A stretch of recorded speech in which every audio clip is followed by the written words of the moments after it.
The first question is, how do I spend my time? I try to spend my time as much as I can on the things that I believe will have long-lasting influence on our company.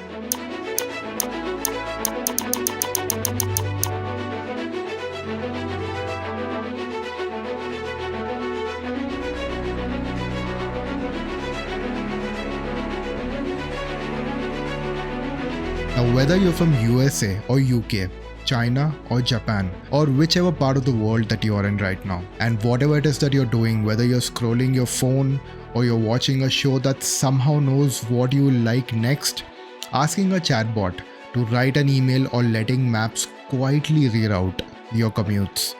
The intelligence behind those moments was very likely trained on Nvidia GPUs. Starting tomorrow, work is the rest of your life. So my first wish is for you to find joy in work. Find work that gives you great joy, or just fall in love with whatever work you do. That's the only way you're going to do your best work. That's the only way you're going to do exquisite work. Instead of working for a living, think of it as your life's work.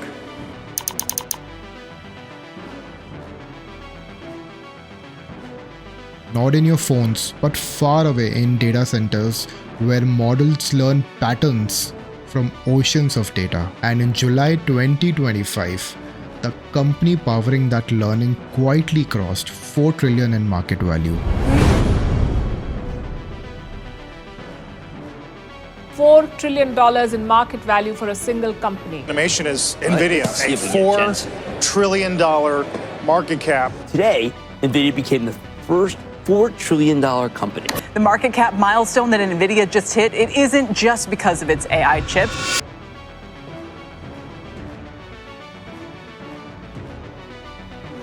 The first public company to do it, turning a once gaming chip maker into the infrastructure of modern AI and the digital habits we take for granted. Now, this isn't a Wall Street story, it's a life story, your life. Because the recommendations that feel right, the voice that answers your questions, and the AI that will increasingly shape your work and your kids' future, it all sits on compute that Nvidia pioneered. In this video, we'll trace how a startup with $600 at a Denny's diner became the engine of AI age. And we'll ask what that means for you, whether you're a worker or a student, a parent, a founder, or a dreamer. So, we're agreed on the initial investment then. Looks like it. This could be big. Let's make it happen.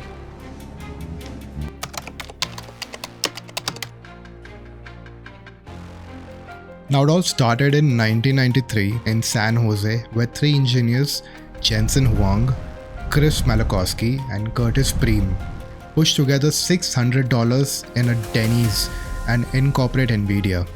Not a garage, not a fancy office, a diner. They are betting on graphics processing at a time when 3D is barely a buzzword.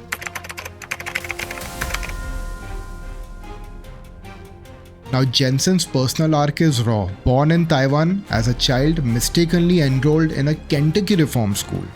Bullied, underestimated, yet forged by adversity. That grit becomes culture. An ethos of urgency and impossible standards that will steer Nvidia through brutal near-death moments and audacious bets. So 2 years later in 1995, Nvidia ships NV1, an all-in-one chip, and even snags Sega as a partner. But then Microsoft releases DirectX, standardizing PC 3D graphics around triangles. NV1 was built around curved surfaces. Now when the developers align that to Windows, NV1 flops. Inventory returned and the cash just about enough to last for the next 30 days. Lights literally dimmed to save on electricity.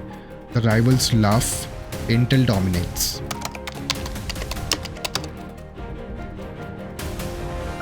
Now after this first initial fall, Jensen rallies engineers for one last shot, designs a new chip fully in simulation, no physical prototyping, then ship wafers straight from TSMC. In chips, it is said that one hidden bug can nuke millions of dollars of silicon. 8 sleepless weeks later, boards arrive, power on. It works perfectly. Riva 128 sells 1 million plus units in 4 months. A stunning comeback. And in '99, Nvidia launches GeForce 256, the very first GPU, a parallel engine that can compute thousands of tasks at once. Games transform, but so does computing. But before we move forward, there's something that's hitting my mind. We always celebrate miracles at the mountaintop, right? But the path here was humiliation, returns ridicule, 30 days of cash. What do you do when your biggest client leaves and the industry moves on without you? And I think this is where Nvidia's story touches everyone. Whether you're a student who failed an exam or a parent starting over, or maybe a professional hit by layoffs, the rock bottom can be rendezvous with reinvention. Nvidia's Riva moment wasn't luck, it was refusal to die.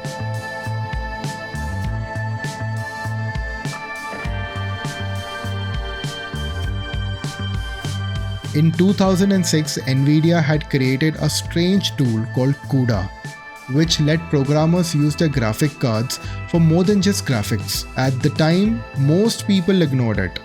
But years later in 2012, something remarkable happened. In a university lab in Toronto, researchers were working on a neural network that could recognize images. They trained it on Nvidia's graphic cards using CUDA. This system, called AlexNet, crushed the competition in an international AI contest. This was a spark. Suddenly the world realized that GPUs weren't just for games, they could power artificial intelligence. And Nvidia was the only company that had the right chips and the right software for this new era. They were ready. And by the early 2020s, AI research exploded. Companies like Google, Facebook, and Tesla turned to Nvidia to train their models. And when OpenAI released ChatGPT in late 2022, the demand for Nvidia's chips skyrocketed. Everyone, Microsoft, Amazon, Google, Meta, they all rushed to buy as many as they could. The financial growth was staggering. In 2020, Nvidia made about $11 billion in revenue. By 2025, that number had gone all the way up to $130 billion. The majority of it came not from gaming anymore, but from data centers, the very heart of artificial intelligence. And for the investors, Nvidia became a miracle stock. A $100,000 investment at the start of 2023 would have turned into more than $1 million just 2 years later. For Wall Street, it was breathtaking. For everyday people, it was almost unimaginable. Now, not everyone agreed on what this meant. Some analysts said Nvidia had become the poster child of the AI revolution, a company that would dominate for decades, while others warned that its success might not last forever. There were whispers that the competitors like AMD and Google were closing in. Some experts feared that Nvidia was overvalued, its stock price floating on hype, and then one research that changed everything.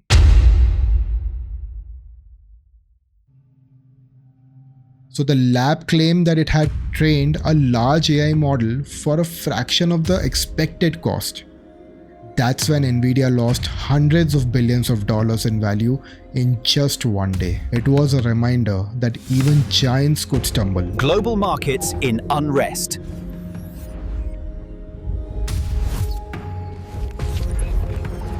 Now, as Nvidia rose up to the top, it also faced a lot of controversies. In 2018, it launched a program called the GeForce Partner Program, which pressured the companies to use Nvidia branding exclusively. Critics called it unfair, even illegal, and then within months, Nvidia shuts it down. But the damage to its reputation lingered. And then in 2022, users of Nvidia's most expensive graphics card, the RTX 4090, reported melting connectors and overheating issues. Lawsuits followed. And not just these, there were also bigger global problems. Governments began to see Nvidia's chips as too powerful to fall in the wrong hands. The US restricted exports to China, cutting Nvidia off from one of its biggest markets. Smuggling rings appeared, moving chips across the borders illegally. Meanwhile, Europe opened antitrust investigations, questioning whether one company should hold so much control over the future of AI. And then there was the environment. Training massive AI systems required enormous amounts of electricity. Critics warned that if left unchecked, AI could consume as much as 3% of the world's total electricity by 2050. Nvidia claimed its newer chips were more efficient, but the concern remained the same. Was the AI boom sustainable? But through all of this, there was this one thing that set Nvidia apart, and that was its culture. Jensen Huang, the CEO, often reminded employees that they are always 30 days away from going out of business. Although this wasn't literally true anymore, it was a mindset. It kept the company relentless, hungry, and paranoid. Employees described Huang as intense and demanding. He didn't fire quickly. Instead, he pushed people relentlessly, believing they could rise to the challenge they thought were impossible. This urgency, born from the company's near-death experiences in the 1990s, became Nvidia's psychological edge. Competitors might have had money or talent, but few had that same fear of failure burned into their DNAs. And Jensen was one amongst those. And now in 2025, Nvidia is worth more than most countries' stock markets. Its chips are not just tools anymore, but they have become strategic assets. They are guarded and regulated by governments. And now nations across see access to AI computing as critical as oil or electricity. But there are still questions that lingers around. Like, can the competitors catch up? Or will the regulators break their own dominance?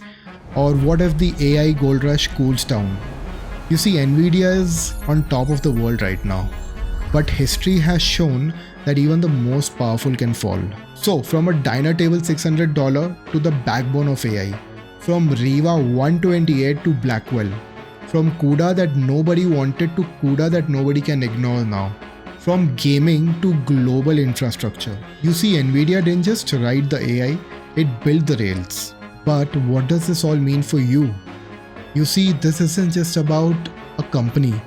It's about how your world runs.